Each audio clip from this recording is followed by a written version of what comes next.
Ladies and gentlemen, worldwide, I present to you episode number 5 of the Joey Nuggs Show. Today's interview will be with the one, the only pro wrestling superstar. I'm going to tell you, this man has been everywhere around the world. You talk about it, he has been there. He is one of the greatest wrestlers that you'll ever see. Beside being a great wrestler, he's a great man of God. He is a religious man. He is a great father. He is a great husband, and he's a great friend of mine. And I'll tell you, his name is Caprice Coleman. And before we get started, I'm going to do that little thing that we always do at the beginning, and I'm going to play our theme music, and we'll be right back, right after the theme music. And here it comes for your viewing pleasure, the Joey Nuggs theme. Bam! Slow up, no I don't take shit. I got no love for the fakeness. If you wanna play tough and wanna hate this, I'll always show up. I don't ever slow up, no I don't take shit. I got no love for the fakeness. If you wanna play tough and wanna hate this, I'll always show up and make a statement. I don't ever slow up, no I don't take shit. I got no love for the fakeness.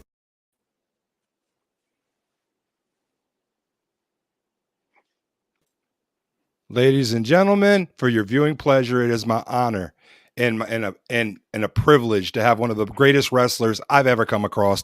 I've got a chance to work with him a few times. He is one of the greatest talkers, a religious man. Ladies and gentlemen, I bring to you Caprice Coleman. Hey guys, I'm glad to be here, and I'm excited to be on your show, Joey. I have a lot of respect for you, man. So let's Really? get this thing going. Yeah, man. I've never known. We've not talked a lot on a personal level. Every time I talk to you, we're always so busy running out in and out of the wrestling ring. I've done a couple of shows with you. I remember that, and I had one opportunity.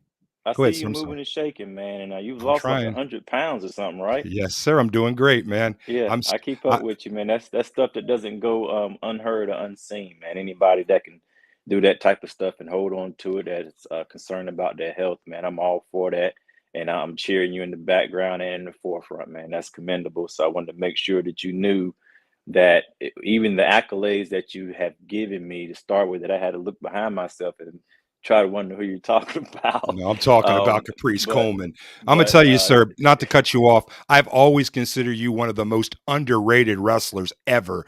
The people that, if they can't see the greatness in Caprice Coleman, you're blind as a bat. Wow, thanks, man.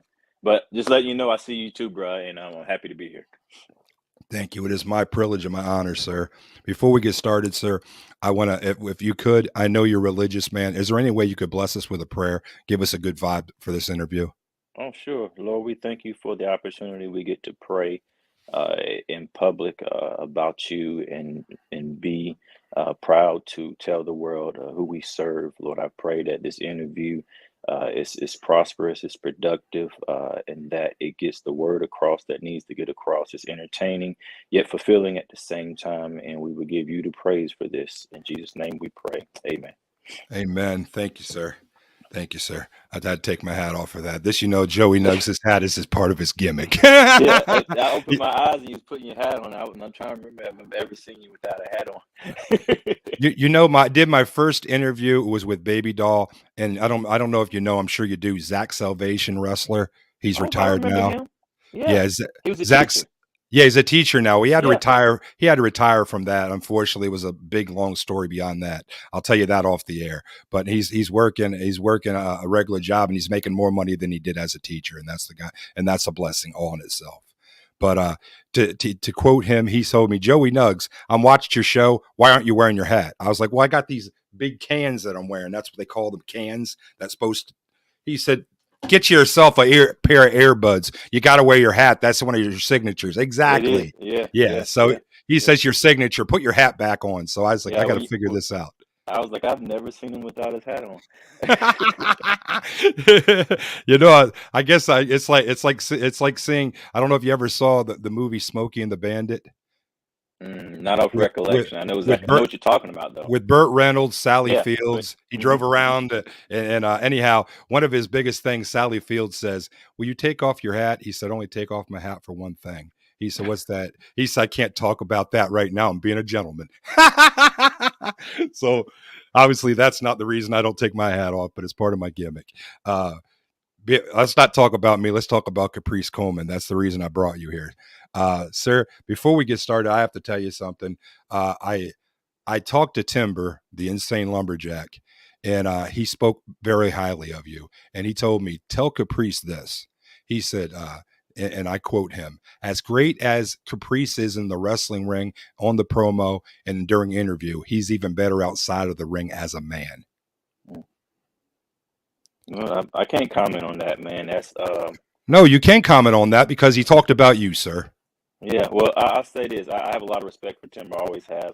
I've been in this sport for well over 25 years, 27 years, and I want to say he's been a friend of mine for the greater part of over 20 years, and he's someone that I've always had respect for. He's always held up his part in this sport respectably, and if he's saying that about me, man, that's humbling, you know, and I appreciate that. He's good people, and the things people say about me, man, I hear it, and I kind of see it through like a if if I was given an example, I'm just speaking, and then there's a microphone in front of me, and after the microphone is what people hear, and that microphone can either be distorted or it could be clear, and I feel that that microphone represents what God allows people to see in me. You know what I mean? And so that microphone can also be a magnifying glass that screens out the bad and only lets them see the good, but can also be something that screens out the good and let people see the bad. I believe that we're allowed to see what we're looking for. So to hear accolades like that, it reminds me that God still has a microphone on me, and the microphone is clear, and He still has lenses on me, and the lenses are still positive. And so that's why I take it, man. But I know it's not me because I know me. You know what I'm saying? And to see that that's what people see in me, I know it's only by the grace of God. I don't want to cut you off. Speaking of microphone, I don't know what it is. You're getting some kind of flutter sound. I'm getting Oh on the man, playback. It's like a, and as a great a speaker as you are, I do not want to hear the fans saying, yeah, "What happened with Caprice with the audio?" yeah. I don't know. It Am started I out, still fluttering? yeah. So it's like a, it sounds like a bat flattening in the background. I have nothing going on in here. Let me take these off and I'll do regular. Uh, did that Now make a speak. difference?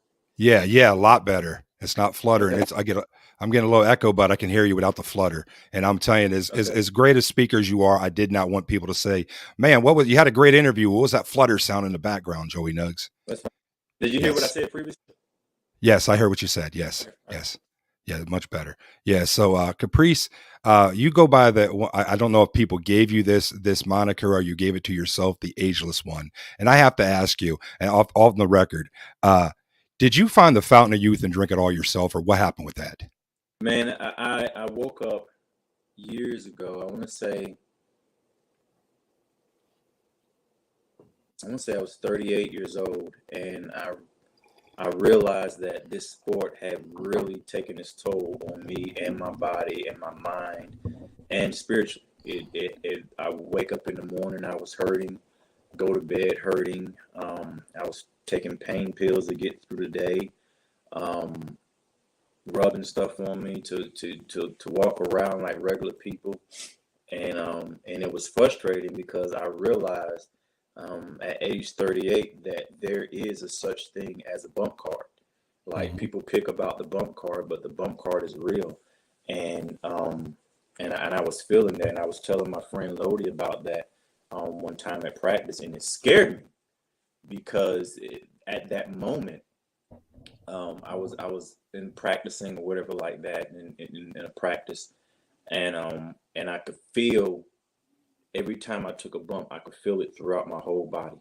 I could feel it in my back, and I could feel it like I started feeling bumps like I've never felt them before. Mhm.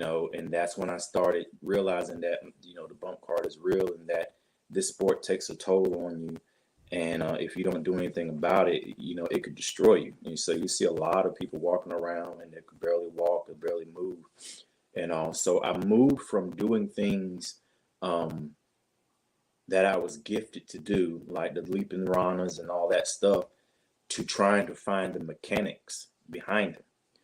And when I looked at the mechanics behind them, um, it let me see what muscles I was using, what footing I was using. I literally studied myself. And when I studied myself, I started doing the exercises and the mechanics to continue to do the things that I do. And when I started doing the exercises that was set for me, my body started changing. And then I really started taking serious what I put inside my body. The times I go to sleep, the times I wake up, I put structure in my body, and I took it serious. I won't say I suffer, but I have ADD, and as a child, I was ADHD and all that stuff, and I never took medicine. My mom was very religious and all, and was like, oh, the Lord, and would deliver him from this and all. And I have my feelings about that now, but at the time, I was forced to force structure into my life, alongside of my ADD and all of that. So so now I can force structure in my life now, and I know that it's an everyday process. It's an investment. You have to see it through. You know, I do feel that some people need medication and all. I'm not a pray it away guy, because even as an adult, I can look back and see things that may have suffered because of what I deal with, but by the grace of God, even though it suffered, it was not destroyed. You know, but in all of that, the ageless one was a result of the manifestation of me continuing on with investing in looking at my body, taking care of my skin, taking care of my bones, taking care of myself from inside out, and the exercises. And I started to see results from it. And when I started to see results from it, you see results way after other people see results. And they would comment me when I was wrestling, like, man, you're getting younger, and you're getting, how are we getting older and you're getting younger and all. And I wasn't getting younger. I just really started taking care of what I have. And I believe anybody has a version of themselves, and they have a best version of you. And the ageless one to me is the best version of me, and presenting the best version of me mentally, physically, and spiritually, that I can. And I'm a stickler to it. And I respect not only myself but other people, because I've got to a point to where they expect that out of me. And the more they expect, the more I understand that it's not me. It's God allowing this. And so with the gift that I have of staying young, there's also an allowance from God that can be taken away just like that. And so I walk in it with fear and trembling, but also with confidence and exuberance, because I know where it comes from, but I also fear the one it comes from, if that makes Okay. any sense at all. Yes, yes, of course it does. If you're a religious man like you are, you get down what they call bended knee, and you pay respect to the Lord. And of course you have to fear the Lord, because I mean, as much as he can give you a blessing, I'm sure he could take it away just as Yeah, quickly. So yeah, I can understand that, sir. yeah. Uh, I was in a weight room one day, and this was way before this happened. At this time, man, I was working out with one of my mentors, and I remember we were doing power cleans, and I remember looking around in the gym and seeing everybody there, and understanding that I was literally the strongest person in the gym. And I was just like, yeah, I'm benching well over 315. I'm wow. deadlifting well over 525, and squatting well over 425, and running miles and doing this. And I'm looking around like, yeah, and I felt it, like a haughtiness, a confidence, that I was literally stronger than everybody in the gym, and if I wanted to, because of the other arts that I've trained in, I could wipe out this gym. And I remember doing my power clean, and then we did a burnout set, and I had lessened the weight on the power cleans. And in my first power clean, my back went out. Never went out before, ever. ever. I didn't even know what happened. All I knew is that I did the power clean, and when I dropped it down, something shifted in my back. I couldn't walk, I couldn't move, I couldn't do anything. And at that moment, something said to me, everything I gave to you, I could take away just like that. And the very people that I was looking at, that I knew that I was stronger than, that I knew that I was faster than, that I knew that I could outmaneuver if I needed to, were the ones that helped me in a car that my wife had to drive me to a hospital in. And that from that moment on, I understood that what I have is a gift. Yes, it really is a gift. It's a gift from God. If anyone tries to pull any punches is lying to themselves. Because it's got to be. Because, I mean, don't get me wrong. I come across, I work as a manager. I mean, I'm not on a level, obviously, that you are, sir, but in the indies, I come across wrestlers 24/7. And you can pretty well teach anyone how to take a back bump. But to have the entire package like you have, that's got to be a gift from God. I mean, you can work as hard as you can. There's people that work for years and they never achieve that level. They never do. Also, speaking of someone you spoke of, Lodi, obviously Lodi has been someone that's been a huge inspiration in my life. I've told him this. I told the story about Lodi the first time I met him. I mean, this is before he had found God heavily. My second match I ever managed was with Gluteus Maximus, which was another one of Timber's trainees. Sampy, I know him. Yep, Sandy. Yes, sir. And he's a good friend of mine. But I remember it rained. It was at the Rockingham Speedway, and it rained that day. And they were trying to get the ring cleared off all the water, and so all the wrestlers were hanging back in the locker room, which basically was a bathroom we were dressing out in.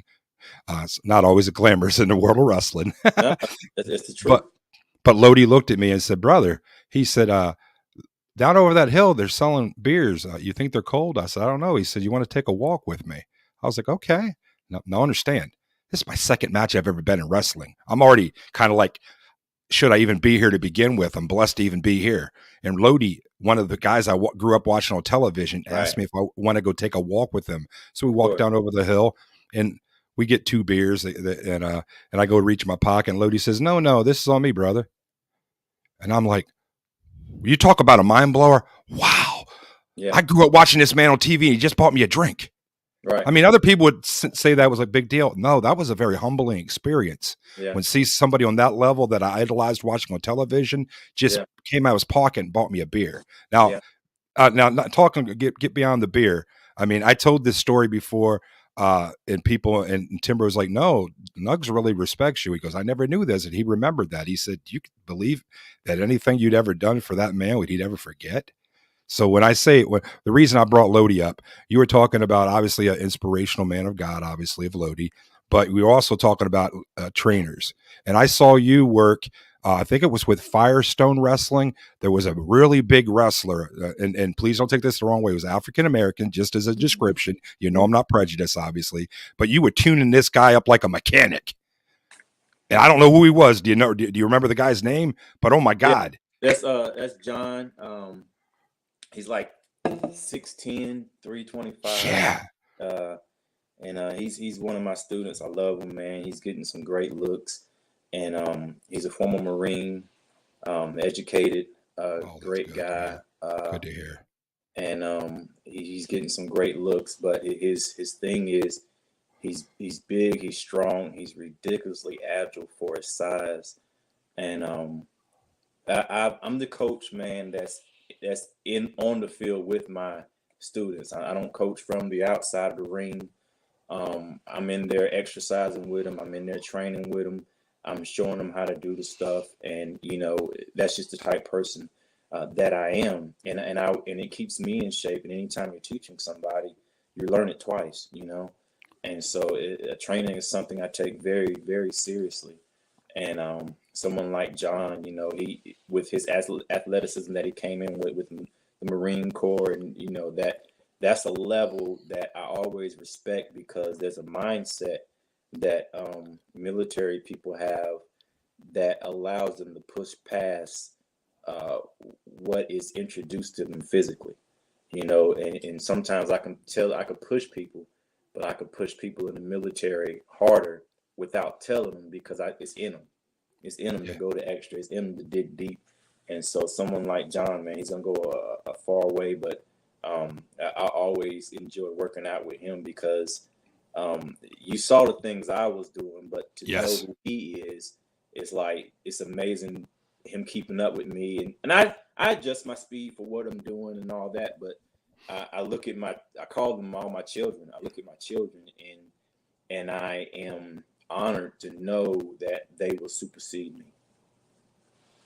Yes, yes. See, I've always told people in the world of wrestling, people come at me 24/7. How do I get in pro wrestling? I said, you need to be trained by someone that knows the business. I always recommend Lodi School 24/7. And Lodi could tell you, I said, look, I said, someone contacted me. I gave him your info. I said, I told him, obviously, it's not going to be free because this man is giving you the knowledge that you need to have a career in professional wrestling. I said, so it's not going to be free. I said, you're going to have to pay.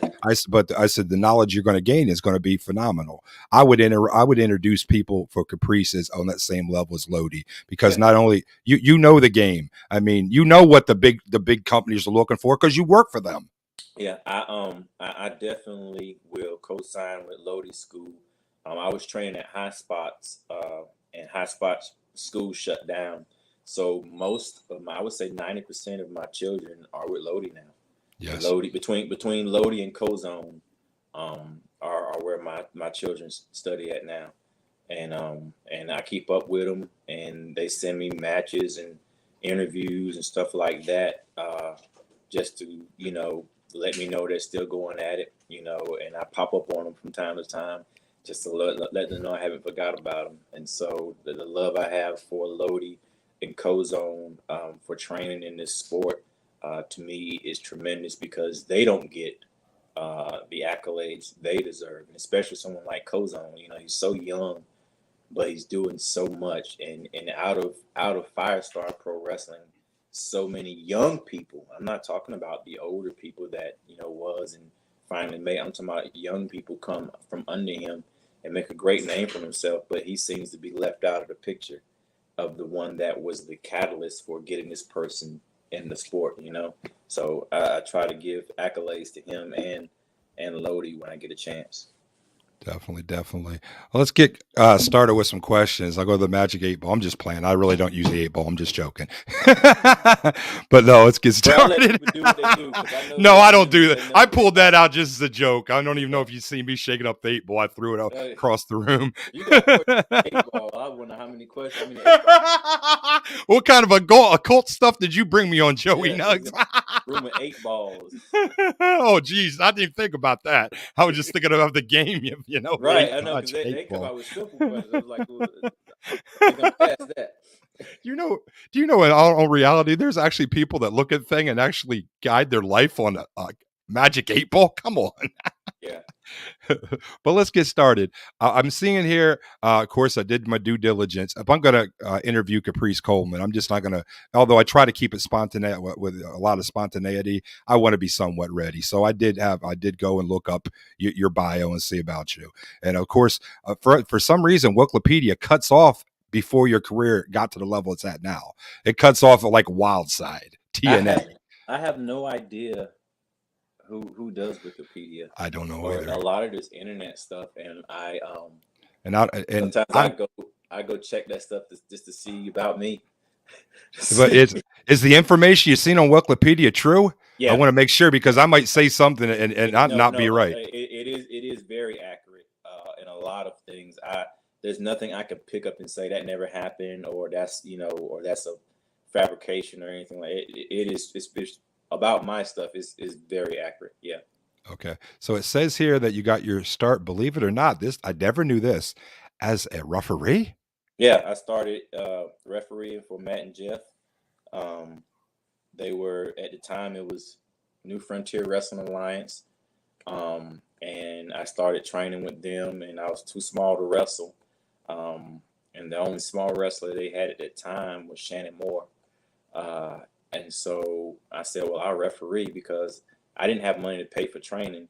I said, but I could referee for free if you would train me, Mhm. And so I would come every week, and man, for the first few weeks, it was rough, but I kept coming back, and I guess they saw that I was going to keep coming back, and they kept, training me, and they would take me on the road, and I would referee their matches.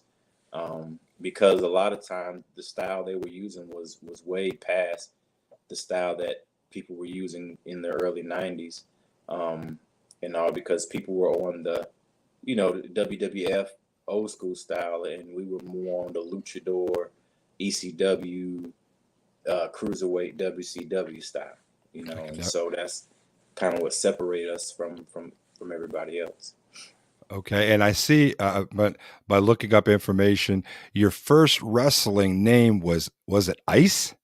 Yeah, I mean, I don't want to bring. I know this bad up, and I'm not trying to embarrass you of anything. I, I wouldn't be embarrassed. I mean, this is your history that made you who you are yeah. today. I'm not. Yes. I'm So not ashamed of anything. okay. I think anything good and bad is stuff that if I live from it, I add it to my sling, man. And what I mean is like, David had a sling, had five Yeah. stones in it, and he used it against Goliath. We all know that. Wow. But when I say I add it to my sling, is like my failures and my victories are experiences that I can take something from them, and add it to my sling. So I'm not ashamed of anything, man. So tell us about the Ice character. I've seen pictures of it. You look like something off a like a superhero. Like what was that American Gladiator show? You look Yeah, like you were it's a ready to go mix, out and whoop somebody's butt as right? Ice. It's in my head. It was a mix between Sub Zero from Mortal Kombat, uh, Oh. and like a superhero, and Gladiator. Yeah, all of that combined, really. It was my version of a black superhero. But you know what? I loved it. I loved it. Yeah, you found something that worked for you and you ran with it. It was, Yeah, of course. I mean, you've evolved many times the world over that since then. But it's I, funny. I still think that I still think the ice character was awesome. Years later, and this had nothing to do with me, but it reminded me when I watched the movie Incredible, and Mhm. Samuel L. Jackson, like, "Woman, where's my super suit, Frozo?" I was like, man, if Ice was still around, that would be him. Oh Where's man, you'd my be. super suit? I think if you ever do like a Halloween show, I think Ice needs to make a Oh return. man, when I NWA Wild Side is where Ice was most popular, and we do reunions from time to time, and I'll pull out the Ice then, and yeah, and that's who I am when I go to NWA Wild Side. So I'm looking here just as Omega alumni. You were with Joey Matthews, Gregory Helms, Shannon Moore, the Hardy Boys. God, I mean, how many great wrestlers came out of Omega? I mean, Sweet Dreams. I remember Sweet Dreams came from Omega, which Absolutely, I love. Sweet Dreams. yeah, I that's love Sweet my brother, man. Dreams. I Yeah, know it is. yeah, that's my brother, man. Him, Steve Carino, there's a lot of guys that C.W. Anderson. Came through there, man, and when you look at them now and you look at the impact they had on the sport, if you think about it, the Omega alumni are people that changed the sport to what it is today. And you look at the Young Bucks, you look at the Motor City Machine Guns, and you look at these guys that have come up. They all have watched Matt and Jeff or versions of Omega, and that has made wrestling what it is today.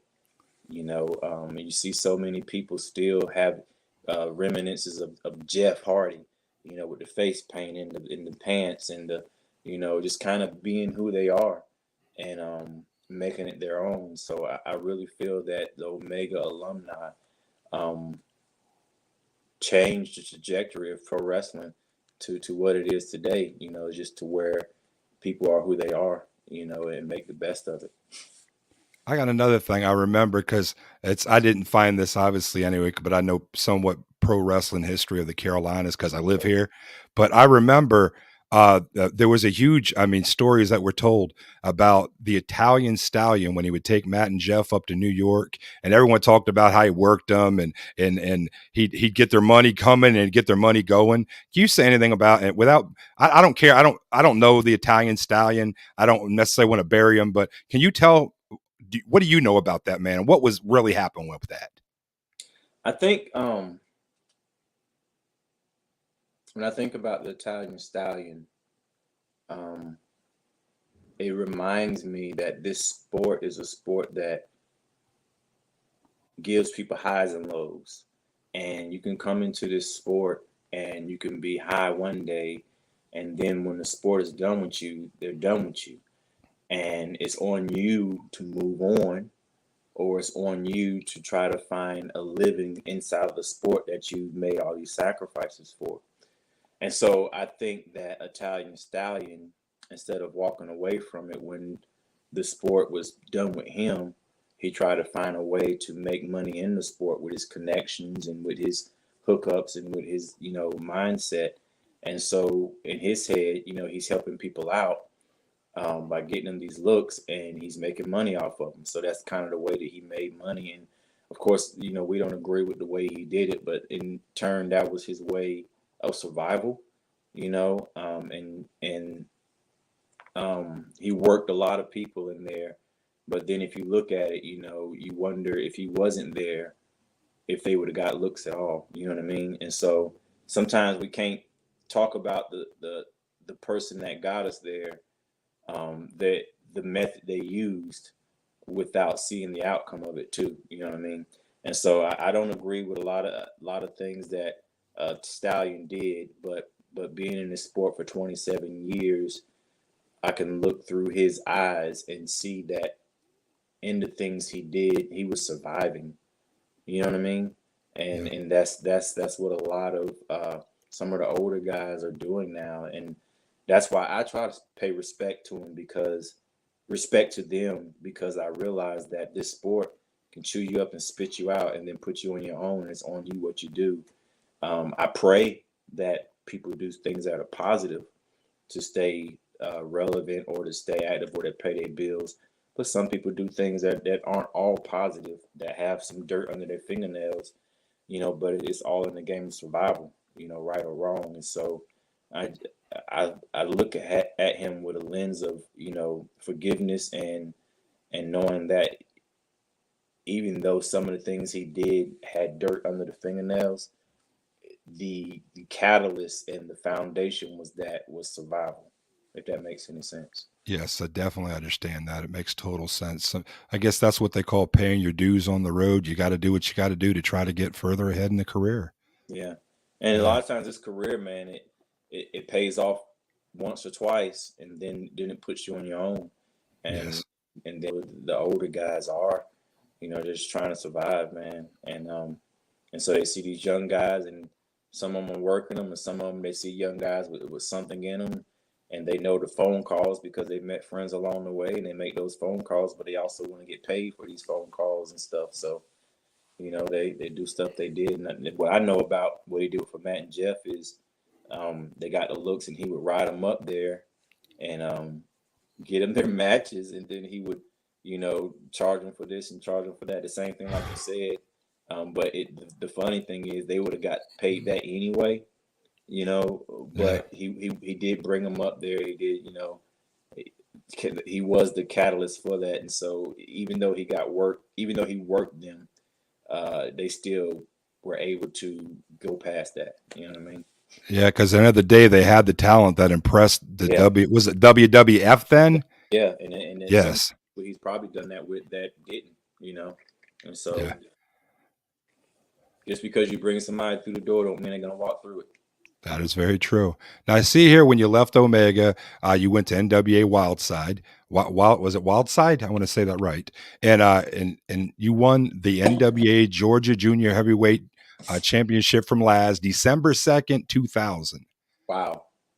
Was You that know, your first title you ever won? you're gonna throw dates out there. The first major title, I would say. I don't know them. I know you can't see this. I have a laptop right here on my side, Mm. and the laptop is wired to a monitor behind I me, see you so I'm looking up. able to see. Yeah, that's what I'm looking up. Not looking up at God. I'm Yeah, actually that's I looking at your said. Is he questions. looking up to a monitor, or Yes, him I'm and looking at a God are monitor. like on this thing together? Now I really got to Yes, get my act together. I'd like to say we're together, but I'm looking at a monitor. The Yeah, truth be no, told. no, it was the first. I would say there was some other organizations that I had championships in, but they're little indie promotional type stuff. But that was the first one that I would say is recordable, that I'm proud of, because that was the place that when I went there, they had AJ Styles, they had R-Truth, they had Laz, they had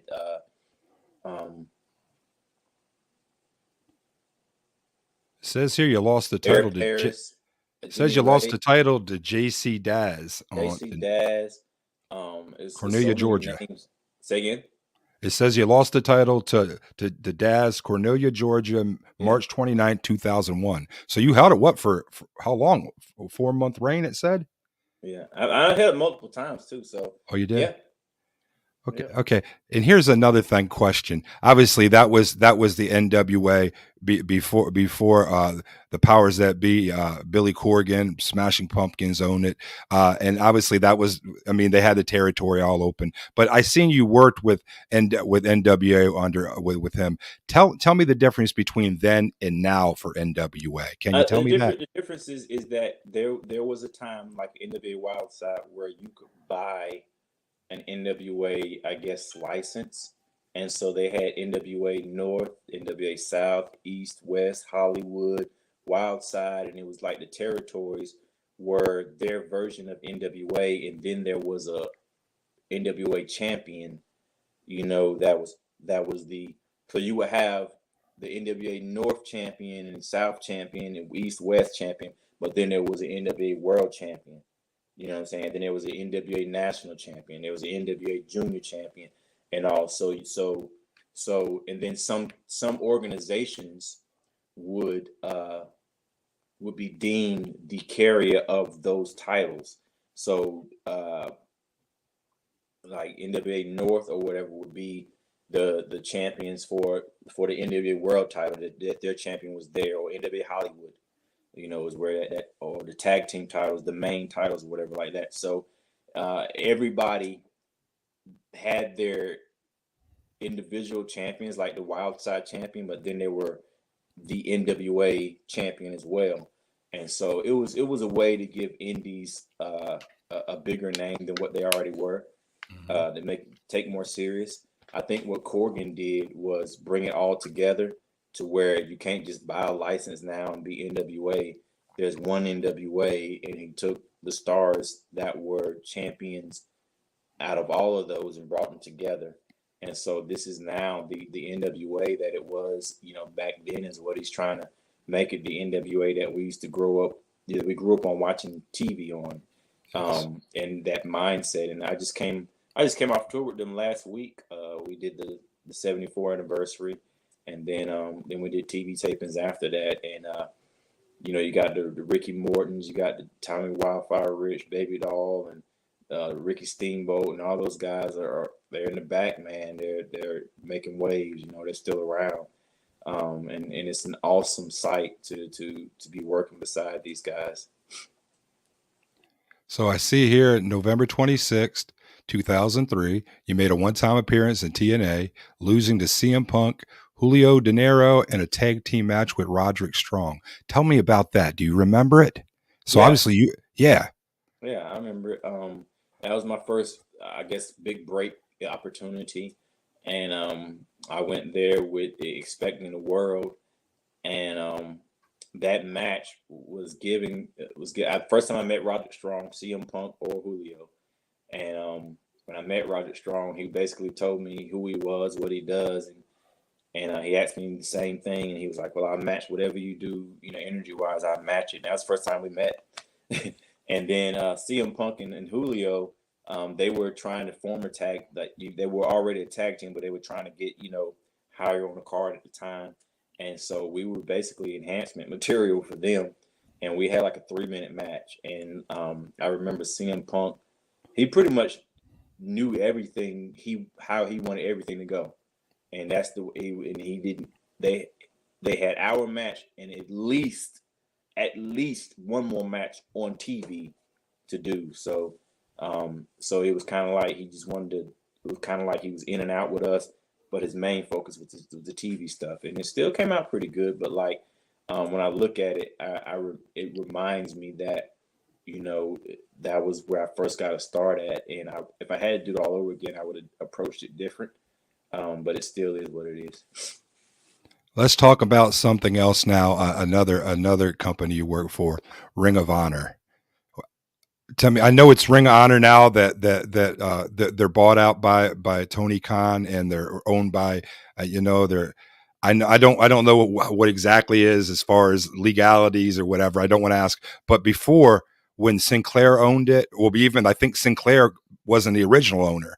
How was it when you worked with Ring of Honor? Because in my opinion, that's where you first really got to shine on television. In my opinion, I Yeah, watched some of the greatest thing you ever did on Ring of Honor. yeah. I got the call from Ring of Honor right before they made the deal with Sinclair, and this is when Jim Cornette was working for Ring of Honor, and Kevin Kelly uh, were part of it, and it was along with Hunter, and they called me, and I had just got back in country. It was 2009. I was living in Kuwait for 3 years, a military contractor there, and I was, working with the military and with the chaplains on base and stuff. And they asked me if I was capable of holding a full-time schedule because they was getting ready to get bought out by Sinclair, and they was looking for some full-time athletes, and they knew I was older. And at this time, I was like 35, but they were talking to me like I was an old man, And I was like, yeah. Are you I said, kidding yeah. me? But that's the way in this sport, man. If you're over 25, there's a window that is set up that they feel that there's a 10-year investment in you look at wrestlers as wrestlers and you look at athletes as athletes, but owners and promoters look at us really, if you think about it, we're animals with a window. It's like a horse that has 10 good years on them. It's like we're a bunch of horses if you think about it, and it's like they looked at me where, my window was near the end, and they wanted to know if I felt I could still perform or still take on a full-time schedule. And I was like, of course I can. And so they told me what they wanted to do, and Ring of Honor is a place that never lied to me. They said they would never contaminate me as far as like my character, and they wouldn't make me do something I didn't want to do, and they will allow me creative control as far as who I am and what I represent, and they've held fast to that, and so in that aspect, I will always have respect for Ring of Honor in that era because I can say they, out of the 11 years I was there, they held true to that. Definitely, definitely. What was the you did it was obviously I don't like compare anybody, but you did your own spot like a Rowdy Piper spot where you Coleman's and pulpit. yes. Tell me how did that come late and come together as something? Because I used to die laughing and fall off the couch hearing you talk. Yeah, I've in any part of wrestling that I've been in, whether being in a group or a tag team or singles, I'm pretty much known for being a mouthpiece. Yes. And when the rebellion was disbanded, um, we had a match to where the loser has to disband. Everybody was forced to go their separate ways, and I was approached with the opportunity to do a talk show.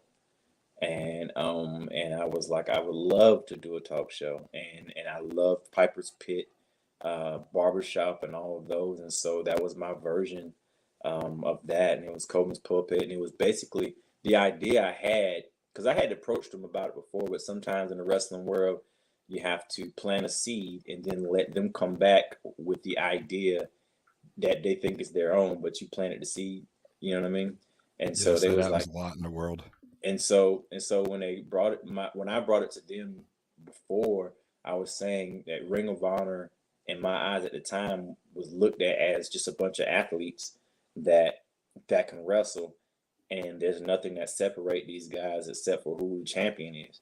And I was like, if we had a platform to where they could show their personality or the differences they are from what separates them from other people, I believe people would be more invested in certain people because they could relate to them more. So it was my way of bringing out the characters, what make them tick, what makes them happy, what do they think about, what are they personally, what are their hobbies, just to make them more relatable to people So they see more than the athlete when they're in the ring. And so that's to me what was Coleman's pulpit. But of course, it had to be entertaining as well. And it got to a point to where people wanted to be on the show because they wanted to show who they are. And they would come with ideas, and we would, we would work just like we're doing, working together here. We would work together on it, and we would come out with some good stuff. I loved it. The only reason why it changed is because of the NWA was working with us at the time, and we had to shift some things around as far as our promo days and all that. And when that got moved, the show got moved because we lost a production day, and the day we was doing it was on the extra production day. Do I remember right? I mean, unless I'm a month sober, away from all drugs and alcohol now, and I used to smoke a lot of marijuana back in the day, and I'm not ashamed of my past. I mean, it made me who I am as a person. But did I remember you actually interviewing yourself on a segment where you walked in both sides? How did that happen? Because that's the dream come true. You're so good, you talk to yourself. It was that was another idea I had of it was a feud that I was in with a former stablemate, Kenny King, and it was a way for me to separate myself from being the interviewer to letting people know that I'm still a wrestler too. And that was the heel side of Caprice, the bad guy, which is like a very cunning, witty, sly person with a lot of dirt under his fingernails. That was me, and it was just a way of me letting the people see the difference, and I enjoyed it. I really enjoyed that. No, obviously, I'm still in the indies, but I live vicariously watching through your career. And I don't know if you remember this. I sent you a copy of the picture when you were at the table. Well, I believe it was Jim Ross, it was Tony Schiavone, yourself, and I'm sorry, I remember that there was one other wrestler there, I believe, with you. Is I it think Mark Henry or Taz no, no, the guy under the mask, the guy under the mask. What's the guy under the mask? Excalibur. Excalibur. Yeah. Tell me how it is. Obviously, they if they put you at a table, they know that you're at that level of that you got that talk game like they do. But tell me how that was. I mean, was that had to be surreal to me? I was with them night before last when we did Dynamite and Rampage. I'll be on Rampage tonight with them. It's a dream come true, man. Working with AEW on commentary. If you had told me this, 10 years ago, I'd have been like, no, I'm going to be wrestling or doing this or that. I didn't know that I would be doing commentary, not only doing commentary, but doing it on this level to where I'm respected enough to be with the top echelons of commentary, and so it's an honor. No matter what people say about these guys, when I hear professional wrestling commentary in my head, it's Jim Ross's voice. It's Jerry King Lawler's voice, and so to be working alongside of these guys and to have respect from these guys and to be looked at as on the same level as these guys, to me is a blessing. And working alongside of these guys, man, it's like working beside my childhood heroes and voices, and I don't know. I believe that the commentary side of me is God's way of giving me longevity in this sport because I know I can still perform at a high level physically, but logistically speaking, I feel I will be able to talk a lot longer and to already have a commentary place respectably and respectful and respected is a big deal to me. Now, obviously, working in the world of professional wrestling, you hear people talk. I call it sour grapes. They're always complaining they never got their spot, they never got this, they never got that. And obviously, I think you're right with they're going to longevity. You're not going to have all the wear and tear to your body doing commentary. But can I ask you this? You always hear people talk about sour grapes, how they hate the business. And obviously, in my mind state, if you work in a business and you don't love it, why you work in it? What do you feel about people that have sour grapes and talking about the business didn't give me what I deserved? What do you think about that?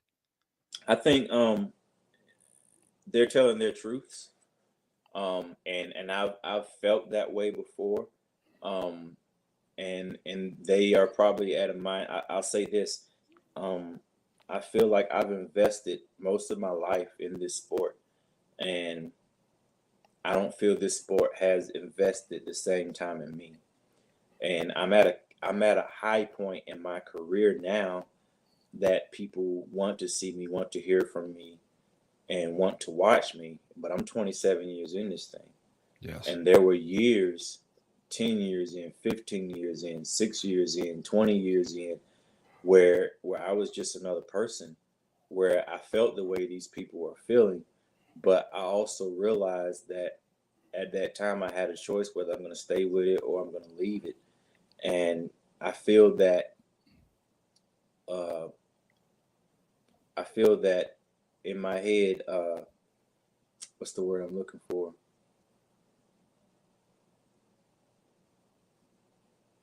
What's the feeling? What's the feeling in your head? What define the word? What is the feeling? Describe what the Stuck word with you're thinking. stuff. I stuck with stuff long enough to where I don't know why the word is slipping my mind, but You've withstood the course of time, and you've never given up. I can't remember every time that I've ever heard you say, right. "I'm But tired of this business." I would say that You have longevity. my commitment to stuff has been my loyalty has been my strength and my weakness in this sport, because I'm loyal to it even when it's not loyal to me, and my loyalty has gotten me through to where I am. But there was also a point of loyalty where I was like, I could walk away from this sport and be okay with it because of not feeling that I've got out of it what I wanted to get out of it. But there's also a part where those people and I have to ask themselves, am I putting everything I need to put into it to get what I want to get out? And if I know that I'm going to need to put in more, am I willing to put in more? And I also have to realize that the time you have in this sport doesn't necessarily mean anything in this sport, because this sport is performance related at all times. And so if you're not able to perform in a way that's drawing in money, people want somebody that can perform in a way that is, and it's always going to be like that. And so your longevity is only respected if your entertainment still is within it. If you can still entertain within those scepters that your longevity has given you, there's a respect level that even though you're older, you're still respected because you still represent what you brought into the sport. But if you get to a point to where you can't represent that anymore, whether it be personality wise, physically, mentally, or whatever like that, the sport will push you away. And some people don't get there because they feel that the time that they put in, that there's a magic button that once you hit 5 years, everything's supposed to happen. And then there's also a lot of people that feel that, um, once they go to WWE and WWE say work on this, work on that, and they work on those things, that they would be a star. But they also have to remember that a place like WWE, AEW, Ring of Honor, they're looking for a star. They're not just looking for a wrestler, and you have to have something that when somebody looks at you, they think, I can make money off of this person. And not only just like this person's the next John Cena or The Rock or Hulk Hogan. It could be this person is the next, Kurt Angle, or the next Kurt Hennig. You know what I mean? It's having roles that they can fill, and you have to have that look, or somebody has to be on the other side saying, I can pull that out of that person. And so there are people that have been in this sport that had something, but nobody felt they had it. And I've been in that position as well, to where it does put a sour taste in your mouth, and you do look back and be like, dang, I wasted all this time and I only got this out of it, And so when I hear people talk about that, I know there's a part of them that is not lying. And then there's a part of them that sometimes you have to look at yourself and you ask yourself, what did you give in it? And if you walk away knowing you've done everything you could do in this sport, and you got as high as you can get, and you walk away from it, that's on you. You know, I believe everybody's entitled to their own opinion about this sport, and the work rate doesn't always equate to what you get, because at the end of the day, it's almost like a beauty pageant, to where people want the prettiest, the shiniest, the this and the that, you know. And if you're not that anymore, you better have some resemblance of it to make it. And some people are going to be pushed away, and some people are going to be pulled in. And that's the part of this business that people hate, because it does happen. And so, I guess to answer your question is, I respect their point of view, but you also have to take this stuff on an individual basis as well. Okay, okay. I got to ask a question. If you don't want to answer it, I understand, because this might be something that's like Bro, you can ask behind the me scenes. if you You know, want. when I ask that, when I say that, is I don't want to say anything that might get you in trouble with the company that like AEW you work I for. wouldn't answer it in a way that would get me in trouble. Okay, okay, okay. Who obviously we talked about people that have the talent, but sometimes they don't get the look. Who at AEW had the intelligent backstage to say Caprice Coleman is one of the greatest talkers in the business? He needs to be out there next to other greats doing the announcing. Who had the intelligence, the wisdom, and the insight to make that happen in the company? I would have to say Tony Khan, because of his. I like him, man. He. I've No never matter. met him. I've Yeah, never met him. yeah. He is somebody that doesn't have to do what he's doing, but he's doing it and loves to do it. You know, when you see somebody that's a literal billionaire, they don't have to work. They don't have to. They can have other people to do the thing for them, and then they reap the benefits from it. You know, when I was at Ring of Honor, we had Joe Koff, who was pretty much the Sinclair representative of Ring of Honor, and he would come in and he loved pro wrestling, but he would stay away from the creative and all. He was in the meetings, but he intentionally stayed away because he had a boss to answer to, and he didn't want to be that guy that was, I think this should happen and that. He let Ring of Honor be as much as it could. So he let Hunter do his thing, and all. So, but with Khan is hands on, and like he doesn't miss a show. He's working the gorilla. He has ideas. He's in the production meetings. He's like he is engulfed in this sport, and he knows. He has my son. When my son was younger, he was a huge wrestling fan, and he would make references like, "Oh, this is almost like the main event of WrestleMania 27 when so and so did this," and like he would pull out dates like that. But that's Tony Khan about pro wrestling, period. Wow. Like he has like a Memorex of just like dates and matches and this and that. And so when he met me, he knew everything about me. He's like, "Oh, I know you do this, da, da, da, da, da, da." And so he wanted me and Riccaboni and I and Bobby Cruz. He was with Ring of Honor. The respect he had for it, he wanted the voices to stay the same. And he was like, "Man, just go out there and do what you do." And like, he just does, you know. And so he allowed it. And so when we got the opportunities, especially like when our first pay-per-view that we joined in with him, it was Riccaboni and I, and he just said, "Hey, I'm not going to be in your ear much. I'm gonna let y'all do what y'all do," and that's what he did. If he wanted us to get something across, he would mention it to us, but it wasn't like somebody in your ear that the rumors like um, people complain about some. Anywhere you go, if you have a headset on, the headset is to hear your your teammates, the people that you're working with, and to hear the production in the back of things that need to be said. That's anywhere. If you work, it's gonna happen. And so he is no more in your ear than anywhere else you would go where someone's like, "Hey, make sure to say this. Hey, this date needs to be there." So to him working with me and him uh, being in our ear and stuff like that is normal. If anybody that works commentary, it would be normal for that. So he's not, and so yeah, it was his idea, but I believe not only that, there were people there that supported that idea, and that's what blessed me is that when I got there, and I met the Tony Schiavone's and all, like they already knew who I was, and they already Wow. had respect for me. And That's that's, beautiful. when you go to introduce somebody to you, I mean, go to introduce yourself to somebody, and you say, "Hey, Tony, I'm Caprice Coleman, man, and I'm just letting you know I'm a huge fan of yours, and I know who you are, Caprice." Like, that type of stuff, man. It's like, wow.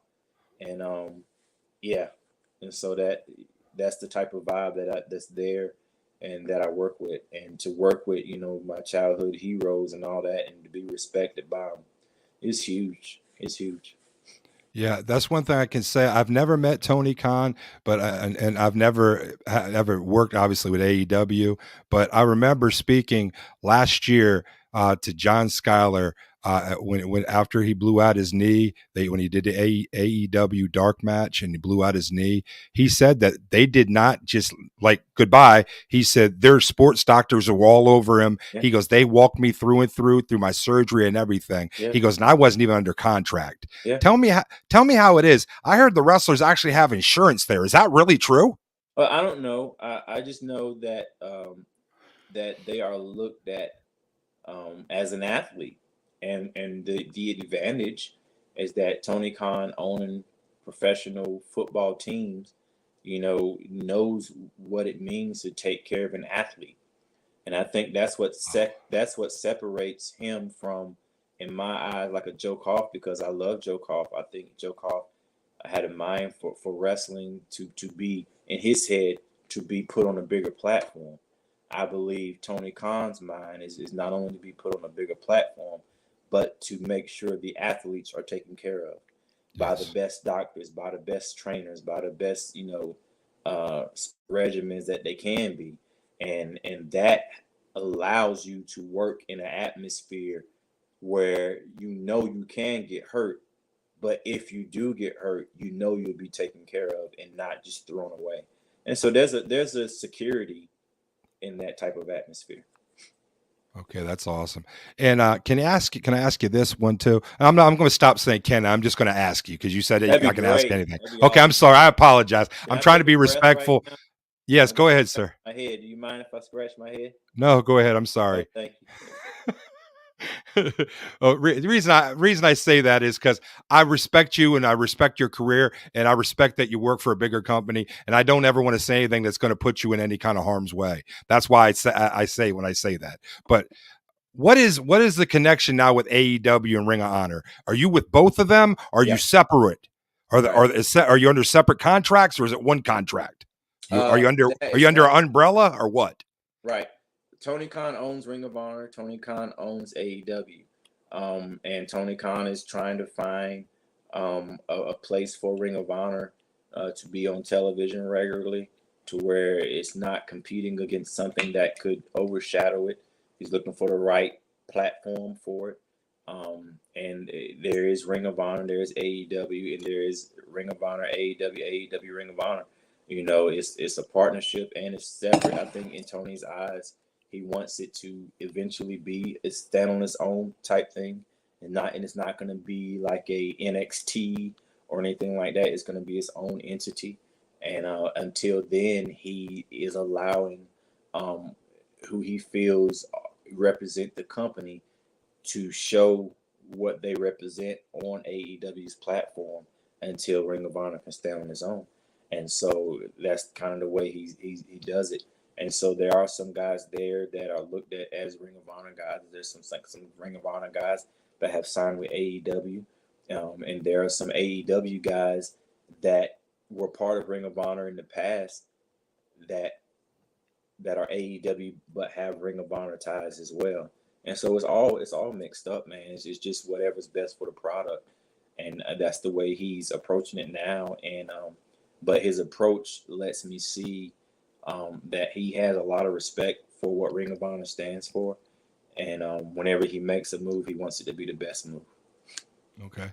I got two more questions. We're an hour and 4 minutes in. I got two more questions and I promise I'll let you go after that. This question to me, obviously working in professional wrestling, we dream big. If we didn't, we'd never go as far as we do. If you could wrestle any wrestler dead or alive, who would it be and why? Eddie Guerrero, Brian Pillman, Norman Smiley, Wow. Dean Malenko, Juicing Liger, Rey Mysterio, Bobby Eaton,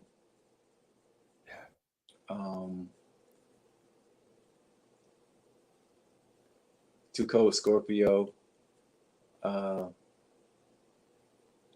Work, Bobby Walker,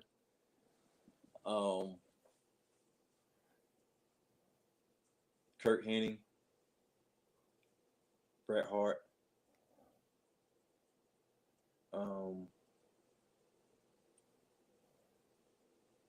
Bob Backlund, Bob. Arn Anderson,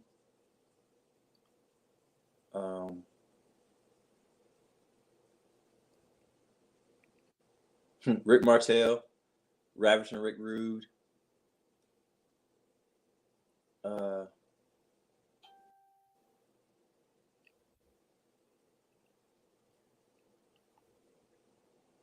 David Von Erich. Yeah. Wow. And I honestly think you would go toe to toe with any one of those gentlemen in the ring and you would have awesome matches. I could just dream that because my mind goes like that, obviously being a dreamer. My final one I have to ask you, and I'll let you go. I know you're on your one day off. I don't even know if you're on a day off. You're probably getting ready to jump back on Yeah, a plane. I landed yesterday. I'm here today, and as far as I know, I'll be home until Tuesday. I fly back out Tuesday, but I might step out. But if I step out, it'll still be like North Carolina stuff, So I call that being home. My wife might not, but I call it. My final question. If you could give advice to any upcoming wrestler or someone that wants to get in the wrestling business, what would you give them as far as advice for longevity and what to do in wrestling, period? What advice would you give them? If you're going to do it, do it. Go all out with it. Invest in it. Make your best out of it. Invest in yourself. Take risk. Get on the road. Network. Don't be afraid to take the rides. Take it serious. Take your body serious. Take your health serious. And take the road serious. Take the after party more serious because things that happen in the after party make or break you. So you don't have to go to after parties because there's a lot of young people, man. They go to these after parties type settings where everything is free and they get exposed to something they've never been exposed to, and it creates habits that destroys careers, or it creates habits that will make them do something that they normally wouldn't do, which will destroy a career, and so it's watching those things and learn who you are and learn wrestlers that in the past that can help you iron out more of who you are, and represent that to the fullest and be serious about it. Like if you're gonna say you're a pro wrestler, be a pro wrestler and not somebody that just wants to say I'm a pro wrestler, but there's nothing about you that shows that because you don't have any work ethic, you're not in shape, you're not believable, you're just somebody that wants to be able to say I'm a pro wrestler. You know what I mean?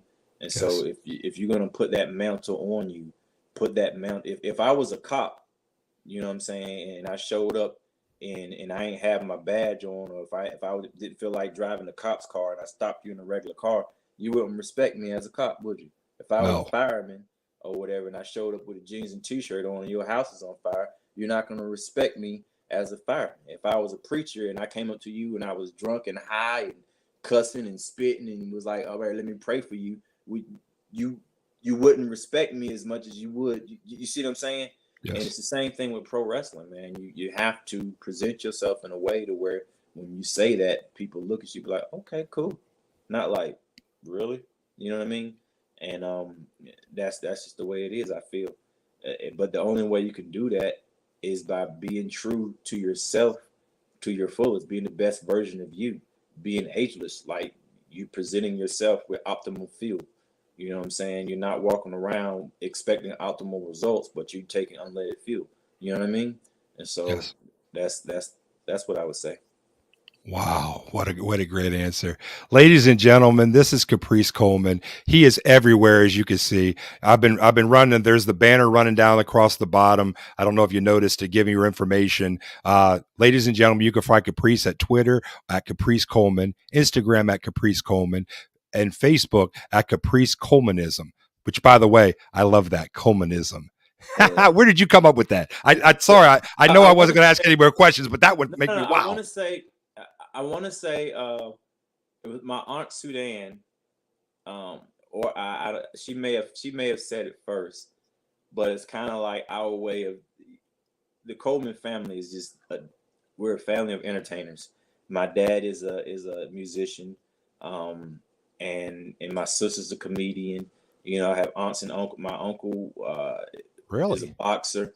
Um, Wow.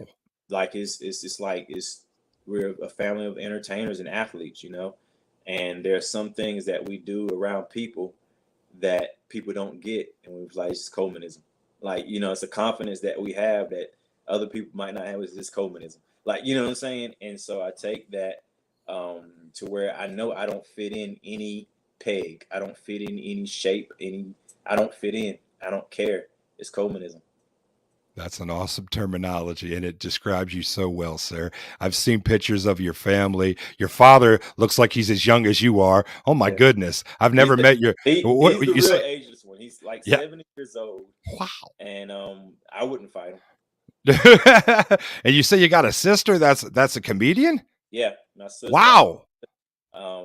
Her thing is Aisha Chronicles, and she's a comedian. She travels, man. She's like with Ricky Smiley and all these guys, man. Like yeah, yeah, Wow. So you came from a big family of true artists and yeah. true performers. That's awesome. My son is an artist now. He has stuff on iTunes and on all music platforms. 17 years Really? old. He's in college, and taking up business administration. He produces his own music and works with people as well, and like gets checks in the mail for stuff he does. Like, What's incredible. yeah, I'm amazed. yeah. Caprice Coleman, I want to thank you again for taking your time. It's been an hour and 12 minutes, and I felt like it flew by without even looking at the clock. And I thank you. And I told you before, I sent you a message that when you were preaching at your local church in Charlotte, I had the time. I was dealing with the COVID, and I did not want to be around anybody. Obviously, as bad as I was feeling, if you ever get a chance that you're preaching again at that church, please, by all means, send me an invite, because I would be honored to come see you preach. No doubt, I will still now. I'm definitely would do that. I try to do better at it because I believe God has given me a platform to where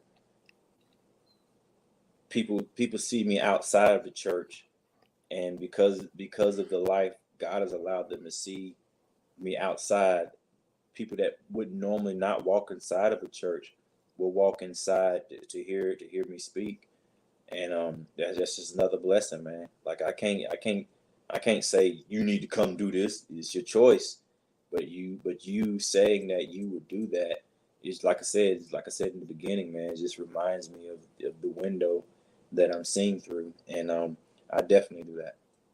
Sir, you are a man of vision. You are a very intelligent man. I thank you once again for coming on the show. It's only getting better. This is the Joey Nuggs Show, episode number 5. And it's going to be hard to try to top this one, Caprice. You're awesome, sir. Thank you so much. God bless you for your time. Is there anything else you need to say or want to say anything to all the viewers watching before I No, leave, before we I would go? say